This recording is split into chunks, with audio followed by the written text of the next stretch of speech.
Hello and welcome to The Source. I'm Jack Maynard. And I'm Natalie Fee, and a very big hello to you for our Monday show. We hope you had a good weekend and we've got a packed week ahead for you. But first, here's what's coming up on today's show. Jack went to check out our local roller derby team ahead of their forthcoming Halloween doubleheader later on this month. And we catch up with Edson Burton about Black History Month and his role at the Trinity Centre. And as it's Monday, we've got our next happiness champion lined up for you. This week, Sam from the Gertlush Choir shares his gratitude list with us. Finally, Nat's at Bristol's Old Vic talking to some of the cast of their current knee-high production, Dead Dog in a Suitcase and other love songs. Now, our local eight-wheeled wonders are currently climbing their way up the European League tables. But what does it take to be a Bristol roller derby champion? Jack finds out here on The Source. So we're here at the Merchants Academy in Bristol, and today we're going to be watching some ladies and gentlemen train on rollerblades. But this rollerblading can get pretty rough.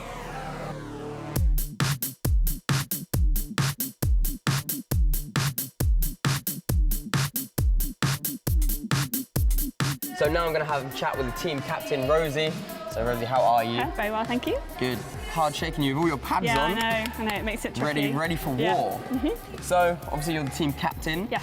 What does it take to be a captain for this kind of sport? What does it take to be captain? Resilience, because you need to keep the team spirits up if we're losing. We've had a bit of a losing streak this year. Really? We're back in winning ways now. Okay, so that's good. So I think that's probably the toughest thing, trying to keep positive when you're losing and losing by a lot of points. Yeah, another tough thing is this sport in America is very, very tough and can get crazy at times. How, compared to the UK, what would you? So it's exactly the same sport, played in the UK and in America. I think maybe the difference in America is that a lot of the girls tend to come from a more sporting background. Okay. And I think there's just more of a culture of skating in America. Yeah. So Team USA are #1 in the world. The American teams, with the exception of London, who are a very good British team, tend to be better, more established. So they're just stronger and more skilled. But it is exactly the same game, exactly the same rules, and we're catching up to the Americans. So it's definitely. just as rough? Just as rough, yeah. Have you had any big injuries playing the sport? Yeah, not me personally, but have you seen any? Yeah, we've certainly had a couple of ankle breaks, a couple of leg breaks within the league. So you tend to get lower limb injuries, lower limb breaks. I can imagine. And the worst ones are the tendon injuries, the soft tissue injuries to the knee. They can take you out of the game for quite a long time. So yeah, definitely some big injuries. So obviously you're training right now as well for a game on the 25th of October. 25th of October, Do you want to tell us a bit about that? So on the 25th of October, we're playing a team called SWAT, which stands for the Southwest Angels of Terror, I believe. Wow. So SWAT are a team made up of skaters from Devon and Somerset. Okay. So it's a bit of a local derby. We've played them once before, I think back in 2011. So did you win? We lost, but it was before my time. So, That's why. Yeah, so they recently won a Southwest tournament that our B team took part in, so we didn't play that. So they're claiming to be champions of the Southwest, and so we've got a bit of a score to settle that. Get rid of that. Yeah.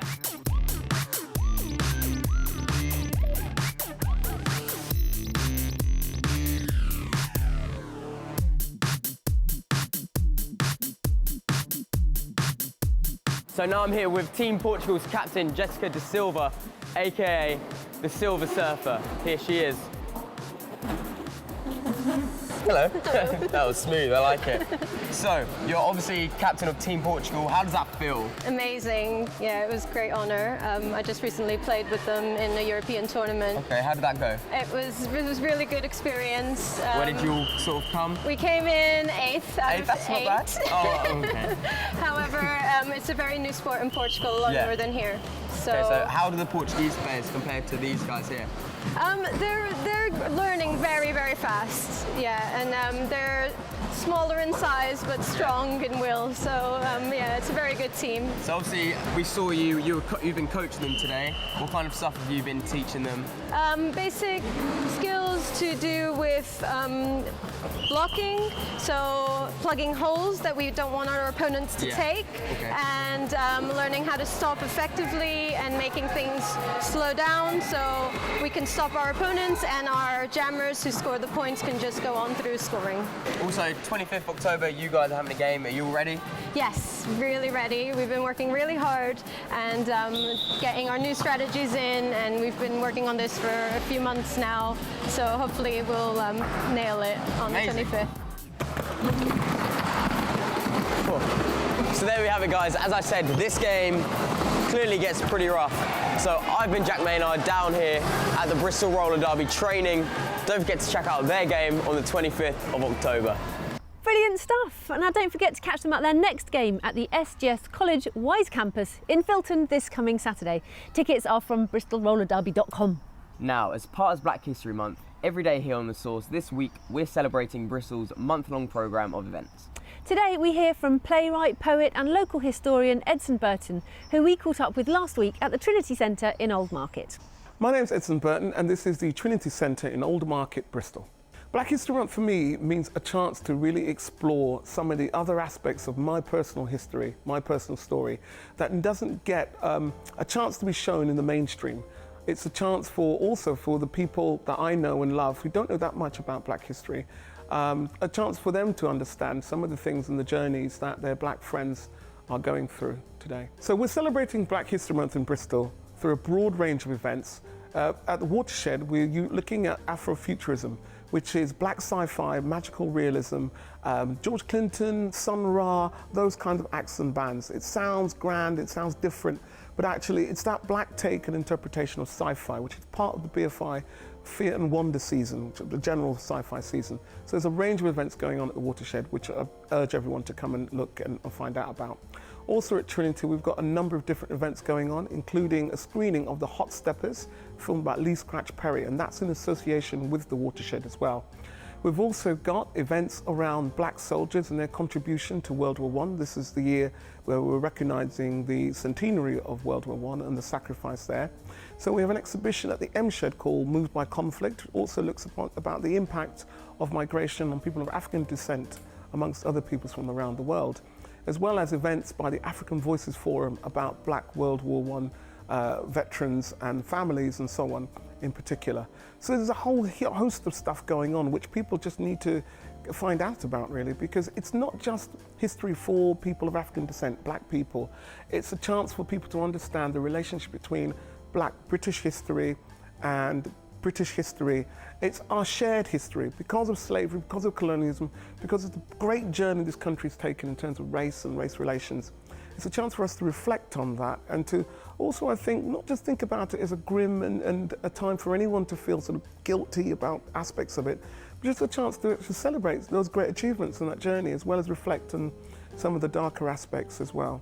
So it's a fully rounded programme which I think is as good as anywhere else in the country. Bristol is often described as a sort of divided community, but I would say that there are spaces, especially the dance floor space, especially through music, that people have built relationships, and through those relationships we've got drum and bass, we've got trip hop, we've got a unique Bristol sound, and that's the story of Britain in a way happening across the dance floor when people have come together and evolved. My connection to Bristol began in 1994 when I came here to do my PhD at the University of the West of England.